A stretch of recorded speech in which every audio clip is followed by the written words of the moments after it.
ఉన్న బంగారాన్ని విడిపించి ఆ రోజు ఆన్లైన్ రేటుకే మేము కొంటాం. Sharma gold company. నమస్తే రమగారు. నమస్తే జయ. రమగారు, దిగంబర స్నానం చెయ్యకూడదు అని నేను విన్నాను. అంటే ఈ రోజుల్లోనా జయ అసలు ఎవరు చేస్తారు కాకుండా అలా నన్ను అనకుండా అసలు దిగంబర స్నానం ఇదివరకు చేసేవారా? ఇది వరకు అంటే దిగంబరగా స్నానం, ఒంటి మీద బట్టలు లేకుండా స్నానం చేయకూడదు అనేది ఒక సిద్ధాంతంగా. పాత రోజుల్లో బాత్రూమ్లు ఉండేవి లేవు. మనకు బాత్రూమ్లు ఏమంటారు రెస్ట్ రూమ్లు అవన్నీ ఎప్పుడు వచ్చినాయి? పాత రోజుల్లో ఏం చేసేవాళ్ళు, ఏదో కాస్త నదికి వెళ్ళి స్నానం చేసేవాళ్ళు, బావి దగ్గర స్నానం చేసేవాళ్ళు, అంతే. లోటా పార్టీ చెంబు పుచ్చుకొని బయటికి వెళ్ళాల్సి వచ్చేది. పాత కాలంలో ఇలాంటి అవకాశాలు లేవు కదా జయ. వలవలు మొత్తం ఊడిచేసి స్నానం చేస్తే సిగ్గు కాదు. ఓకే, ఎట్లా చేస్తారు? అట్లా స్నానం చేయాలంటే ఇప్పుడు నలుగురు ఆడవాళ్ళు కలిసి నువ్వు దగ్గర తెల్లవారుజామున ఎప్పుడో స్నానం చేస్తారు. అప్పుడు కూడా గబుక్కుని ఎవరైనా మనిషి ఎదురైతే ఒంటి మీద బట్టలు లేకుండా ఉంటే ఎంత సిగ్గుపోతుంది. ఆడవాళ్ళైనా ఒకళ్ళనొకళ్ళు, మగవాళ్ళైనా మగవాళ్ళు కూడా ఎవరైనా సరే, మగవాళ్ళు అయితే కౌపీనం ధరించాలి తప్పకుండా, గోచి. స్త్రీలకి ఒక వస్త్రం ఖచ్చితంగా ఒంటికి చుట్టపెట్టుకునే చుట్టపెట్టుకుని ఒక చిన్నది చున్నీ లాంటిదైనా సరే చుట్టపెట్టుకుని స్నానం చేయాలనేది పురాతనమైన నియమం. అదే అప్పట్లో నదులకి నదికి వెళ్ళేవాళ్ళు, చెరువుకి వెళ్ళేవాళ్ళు, కాలువ గట్టున స్నానాలు చేసేవాళ్ళు, కాలువలో స్నానం చేసి తడి బట్టలతోటే ఇంటికి వెళ్ళేవాళ్ళు. కాదు రమ్మగారు, అదే చెరువులో అన్ని పనులు చేసుకునేవారు కదండి. అంటే కొంచెం బట్టలు ఉతుక్కోవటం, స్నానాలకి, తాగటానికి మళ్ళీ వేరుండేవి. మంచినీళ్ళ చెరువు ఒకటి ఉండేది. మంచినీళ్ళ చెరువు వేరు, రేవులు వేరు, కాలువలున్న ధోరణి వేరు, చెరువుల ధోరణి వేరు. రేవంటే ఏంటండి? రేవంటే మనం దిగడానికి బ్యాంక్స్ మనం దిగడానికి వీలుగా. ఇప్పుడు నది ప్రవాహం ఉంది, కొన్ని చోట్ల రేవులు ఉంటాయి. రేవంటే ఇప్పుడు మనం నది ఇట్లా పోతుంది, గట్లు ఎత్తుగా ఉంటాయి కదా, కొన్ని చోట్ల గట్టు పల్లంగా ఉండి మనం నదిని చేరుకోగలిగే ప్రాంతాన్ని రేవంటారు. మెట్లు కట్టించుకొని పావంచాలు అవి కడతారు, కొన్ని చోట్ల మెట్లు కట్టినవి. ఊళ్ళో వాళ్ళే ఈ కాలువలోకి దిగడానికి మెట్లు ఏర్పరచుకోవటం, చెరువులకి మెట్లు ఉంటాయి. తర్వాత ఒడ్డు నుంచి దిగడానికి వీలుగా ఉండేదన్నమాట. ఒడ్లు పల్లంగా ఉండి దాంట్లోకి లోపలికి దిగి మనం నీళ్లు తెచ్చుకునే వీలు అవన్నీ ఉండాలి కదా.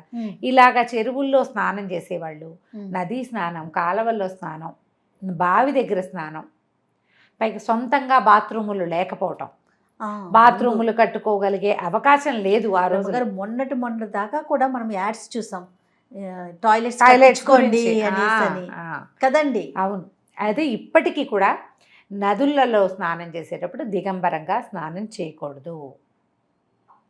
చిన్న పిల్లలకి కూడా ఒక వస్త్రం ఉంచాలి ఒంటి మీద,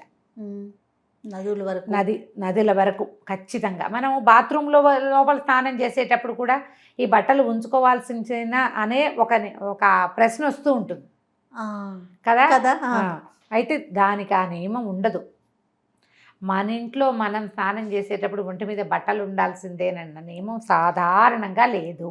కాదు రమ్మగారు, ఇప్పుడు 10 మందిలో చేస్తారు కాబట్టి వస్త్రం ఉండాలి అనే నియమం ఉంది అని అనుకుంటున్నాం కదా, అంతేనా? లేకపోతే ఆధ్యాత్మిక అంశం ఏదైనా ఉండొచ్చు అంటారు? ఉంది, అది కూడా. ఇప్పుడు నదులు పవిత్రమైనవి, గౌరవించవలసినవి. అసలు నదీ స్నానానికి వెళ్ళేటప్పుడు కూడా నదిలో యూరిన్ పాస్ చేయకూడదు. అందుకని ఏం చేసేవాళ్ళు, నదులు ఇట్లా చల్లగా నీళ్ళలో కాలు పెట్టంగానే అర్జి వచ్చేస్తుంది, బాత్రూమ్కి వెళ్ళిపోవాలి, యూరిన్ వచ్చేస్తుంటుంది.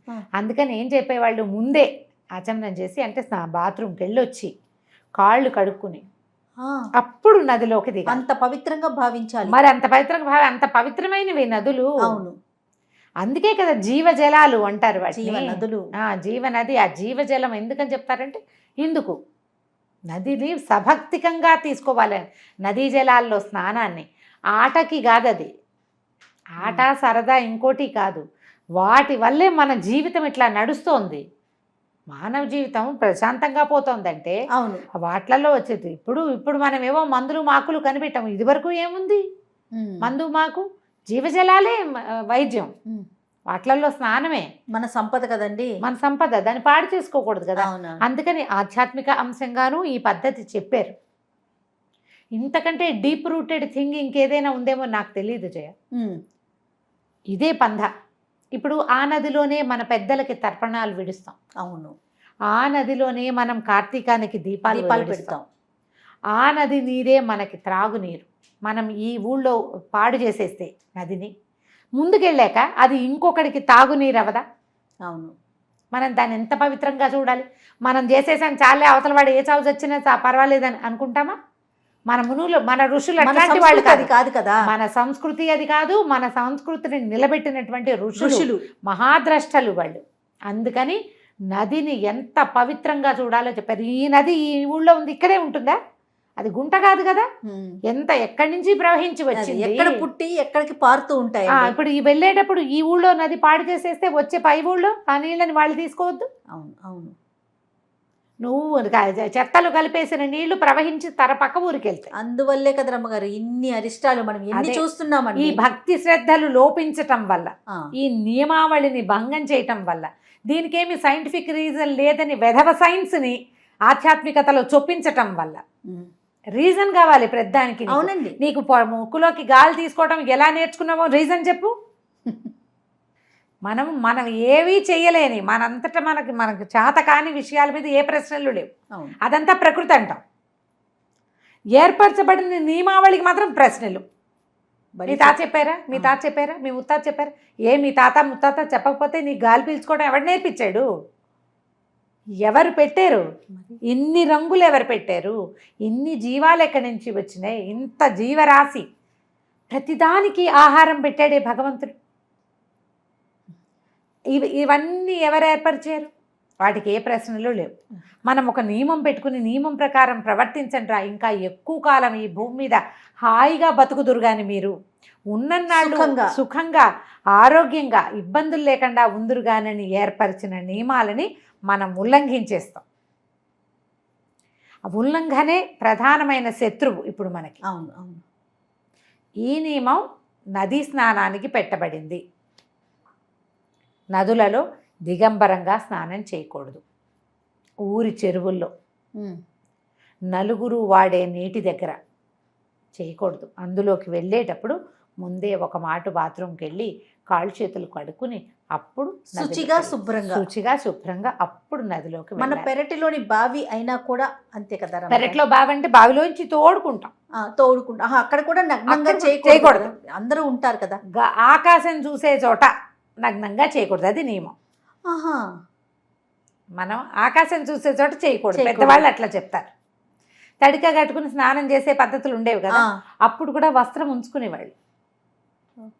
ఇప్పుడు మనకి క్లోజ్డ్ బాత్రూమ్స్ వచ్చినాయి, అంతే. ఇప్పుడు అవసరం లేదు. ఆ తడిపిన బట్టలను ఇంట్లో నుంచి తీసుకెళ్ళి అదంతా తడిసి అప్పుడు ఏం చేసేవాళ్ళు అంటే, నదిలో స్నానం చేస్తారా, స్నానం చేసి బయటకు వచ్చాక పొడి బట్టలు కట్టుకుని ఈ బట్టల్ని అక్కడే జాడించి పిండి ఆరేసుకునేవాళ్ళు, లేదా పిండిని బట్టలు తీసుకుపోయేవాళ్ళు ఇంటికి. అప్పుడున్న పద్ధతి, ఆ రోజున ఉన్న అవకాశం ఇప్పుడు లేదు. చూడండి, ఒకదానికి ఒకటి మిళితమై ఉంది చూసారా. అంతే, అక్కడే చేయటం, అక్కడే మార్చుకోవటం, అక్కడే ఏదో నీళ్ళలో కొంచెం ముంచి లేపి తీసుకెళ్లి ఆరేసుకోవటం. ఇప్పుడు ఎక్కడుంది? ఇప్పుడు అవకాశం ఇంట్లోనే కదా. అన్ని ఇంట్లో. బావి దగ్గర అయినా బట్టలు తడుపుకున్నారు అనుకో, పొడి బట్ట కట్టుకోవటం, ఈ బట్టలు రెండు జాడితే పెరట్లో ఆరేసుకోవటం. ఇప్పుడు మన ఇంట్లో ఉన్న బాత్రూంలో నుంచి మనం బయట బాల్కనీలో వేయడానికి కొంచెం కష్టం. అవును, అవకాశాలు ఉన్న వాళ్ళు చేస్తారేమో. ఇది ఈ నియమం అలా వచ్చిందంటారు. ఈ నియమం పెట్టింది దానికోసం. అయితే శాస్త్రం ప్రకారం మనం నదీ స్నానం చేసేటప్పుడు పిల్లల్ని కూడా దిగంబరంగా ఉంచకూడదు. పసిపిల్లలకు కూడా గోచి అయినా పెట్టాలని చెప్తారు. ఓహో, ఓకే. బట్టలు లేకుండా టగిమని లాగులిపేసి పిల్లల్ని నదుల్లో నింపద్దు. బట్టలు తడిసిపోతే తీసుకెళ్ళటం ఎలా లాంటివి ఆలోచించకూడదు. అక్కడ నదిని గౌరవించాలి.